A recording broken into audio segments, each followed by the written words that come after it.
Hello everybody and welcome back yet again to another drum playthrough review. Thanks everybody for tuning in and stopping by. For everybody who's brand new, hello and welcome. My name is Nick.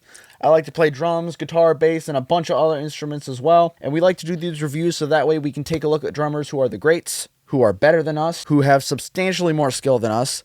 So that way we can break down their technique, analyze their technique, and use that for ourselves so that way we can become better musicians. And we've got quite an amazing drummer today. So there's a band that I know has been circulating around for a long time, and they're kind of fading in and out of popularity every so often. They kind of spike up every couple of years or so. Anyhow, this band is named Polyphia. This band very quickly popularized the idea of modern guitar playing with lower gain, a lot of shreddy riffs and whatnot, finger picking, thumping, a whole lot of these new techniques out there. If it wasn't for these guys, the face of modern guitar playing would be completely different. They've honestly very quickly popularized it and changed the way that we view guitar now, and have popularized a whole lot of new techniques that we can use today that are very, very effective and helpful. So today we're going to be taking a look at Clay. I'm going to try and pronounce this guy's last name as very correctly as I possibly can. We're going to be checking out Clay Aeshliman. I hope that's how that's pronounced. If it's not, then just let me know down below. I tried my best. But we're going to be checking out his playthrough of the song Goat, which is one of their most popular songs that helped skyrocket them to popularity. And it's an absolutely incredible song, and I think that we can learn a lot from this playthrough. All right. Without further ado, ladies and gents, let us get right into the playthrough. And also, shout out to Liquid Death for their sparkling water. Please sponsor me. I'd like that. Very nice, harrowing little opening part. I like the slow fade in that they used for the video. It really gives you the vibe that he's like... It's a slow build-up. It's a good build-up, too. Here he goes.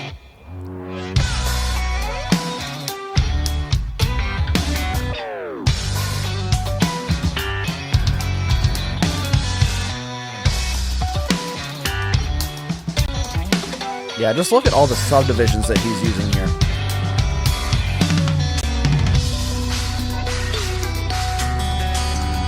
Yeah, trap drums is something that I feel like a lot more people need to take into effect when they play, because they can add so much more layers to the style.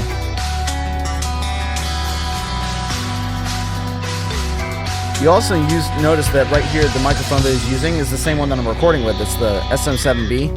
He's using that on the hi-hat. Because surprisingly on the EQ level, the hi-hat has the same kind of a hertz range that the voice does, surprisingly. So it only makes sense that you use something similar to a vocal microphone, so it picks up and you get more layers that you normally wouldn't get.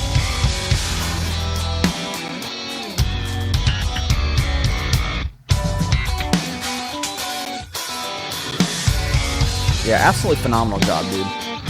He's keeping that backbeat really solid on the 2 and the 4. And his fills are so great and expressive. All the little ghost notes that he's adding too adds so much more sauce.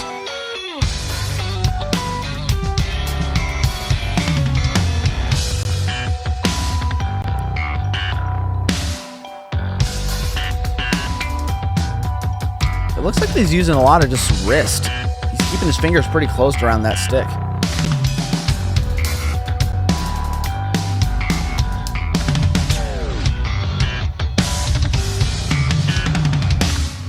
A lot of good chops, too.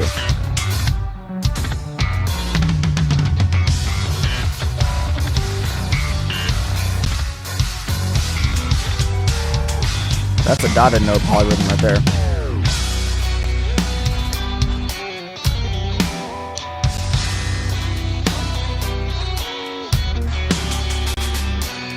Yeah, he's using a lot of crazy subdivision in this song to back the guitars and the bass. Nice little crossover there, too.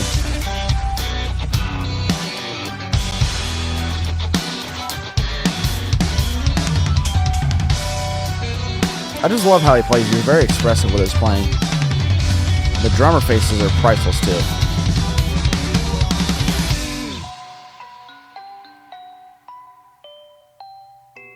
Yeah, he is so phenomenal as a drummer. He really is. Is that the end of the video? That might be.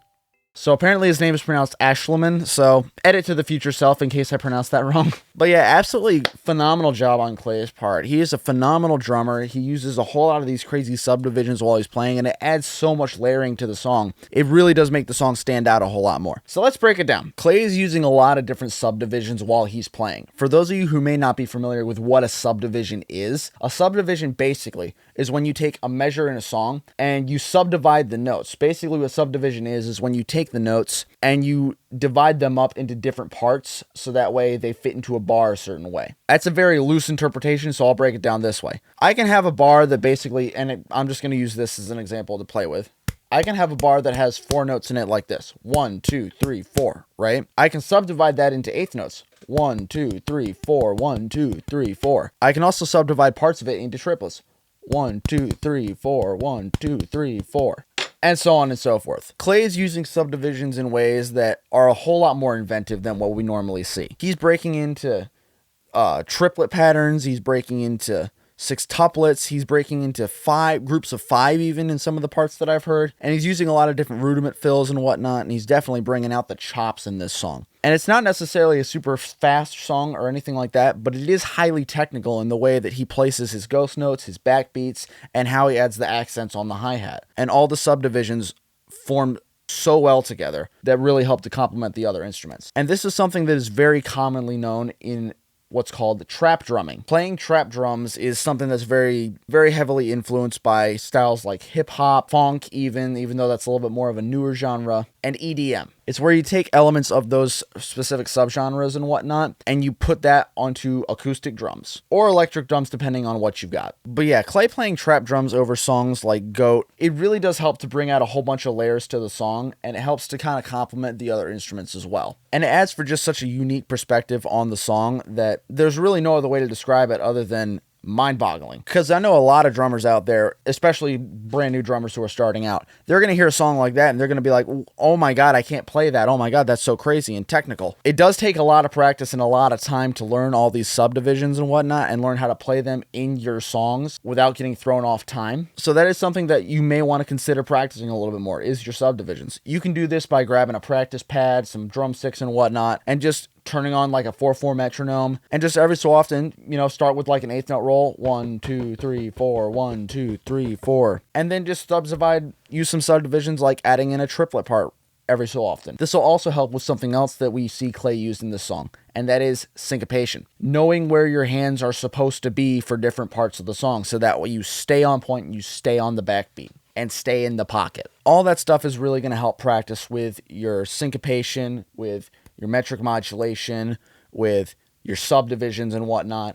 And it honestly is all going to help you become a much better drummer. So just take these things into consideration when you're adding into your practice routines. Add some subdivisions in there. Maybe do some extra little workouts and pyramid workouts with subdivisions and whatnot, just to see if you can kind of push your limits a little bit. Because you never know. You might find out that you really do like playing stuff like that, and it may unlock some new skills for you. And with all that being said, guys, we're going to cut the video here. So here's a few things y'all can do to support me. So for one, you can like, subscribe, share, comment down below what you thought of the video. You can also check out the playlist that I got with videos that are very similar to this one. And you can also check out the links I have down below for my Spotify page and my band page as well. And with all that being said, y'all, thanks for tuning in and stopping by. And hopefully I will see y'all in the next video.